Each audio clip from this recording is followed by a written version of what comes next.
Hello everyone, welcome to my review of The Lord of the Rings, The Rings of Power.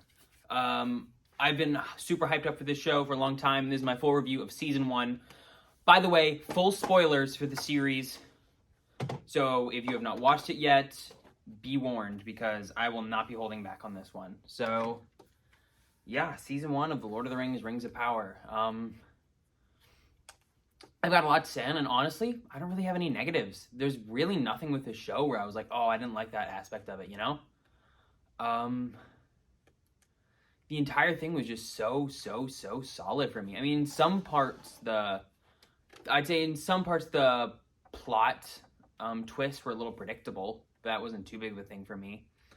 And it does bend Tolkien canon in some ways, but honestly, I don't mind that too much, just because if they go strictly to Tolkien canon, then we're going to know everything that's going to happen. And I'm sure people are like, oh, that's the whole thing with the book to movie adaptation, or a book to TV adaptation, but they don't want this to be a direct adaptation. They want this to be an interpretation, but they still want it to be a very thrilling show, and I'm okay with that. I'm okay with them changing up things a little bit. As long as they still follow the basic story and the basic themes and morals and characters, then I'm okay with it.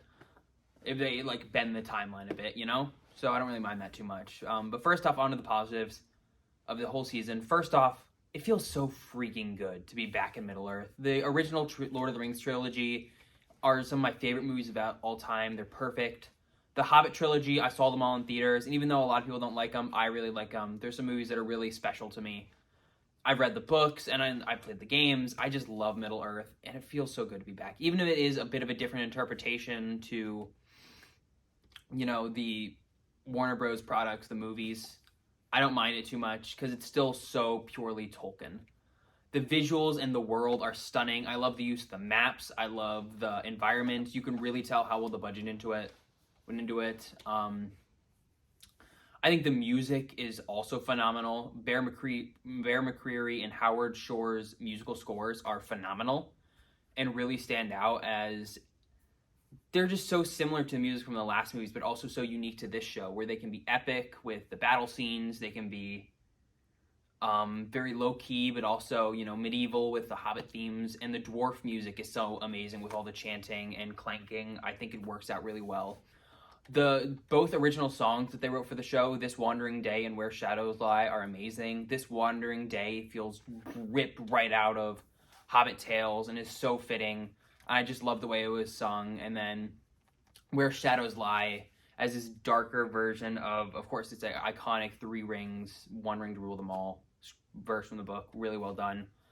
I liked all the characters. I thought Galadriel was great, and I liked her story. And I especially liked the point where it's like her past, her tragic past, and how it guides her. So she's so driven by her brother's death, where it's like she's letting it define her. She's constantly talking about it, because that's kind of all she lives for. That's a wrong that she can right, and she devotes her life to it.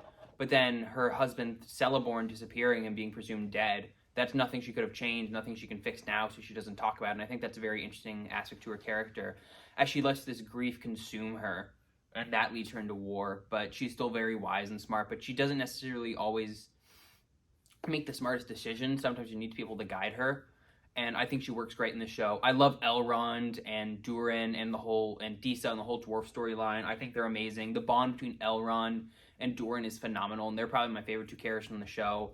And I also thought Disa was really good, and she worked as a great character to help support Durin. It was cool seeing characters like Celebrimbor and Gil-Galad in live action. I liked all the characters in the Hobbit section. Nori is pretty cool. I like her adventurous tone, and I thought the Stranger worked really well. He's very likable, and that whole Sauron fake out made me sad, because I knew it wasn't true, but I was thinking like, oh, he's like such a nice guy, and the whole reveal that he's probably Gandalf, honestly, I like it. I think it's fitting. I think just having Gandalf off the Hobbit, it will just make a cool little addition to season 2. And I like Numenor. Isildur and Elendil is so cool to see. I also like Queen Muriel. But with the show, I really like the story. With the whole story of the Southland and the creation of Mordor and the destruction of Adar. I thought it was all very compelling. Episode 6 was stunning, and the ending blew my mind as we see that shot of Mount Doom And then episode 6 ends with it being called Mordor. They tease a Balrog. And then, of course, everything was Sauron, of the mystery of who is Sauron, and then the reveal that was Halbrand, which I really didn't mind. I thought that worked pretty well. And this season just had a great through line. I know a lot of people said, like, oh, that chapter didn't move it along at all. But every single episode, I was thoroughly entertained. I was engaged. I loved it. I thought Arondir and Bronwyn were pretty cool. I like their human love, and I like the defense of the Southlands. Or the time he spent in the pits, in the tunnels. Just the whole season, every episode kept me totally hooked. I'd say my favorite episodes were probably 5, 6, and 8.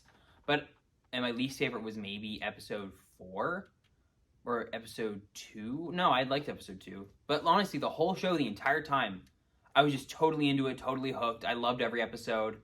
And it just felt so good to be back in Middle-earth. I know some people hate this show, but I love it due to the amazing visuals, the phenomenal music, the great cast and characters, the compelling story, the good plot twists. And it's definitely different from the movies, but I don't mind that. This is its own thing, and I love it. And I'm so excited for more. Season 2 can't come soon enough. So I would give Season 1 of The Lord of the Rings, The Rings of Power, a 9 out of 10.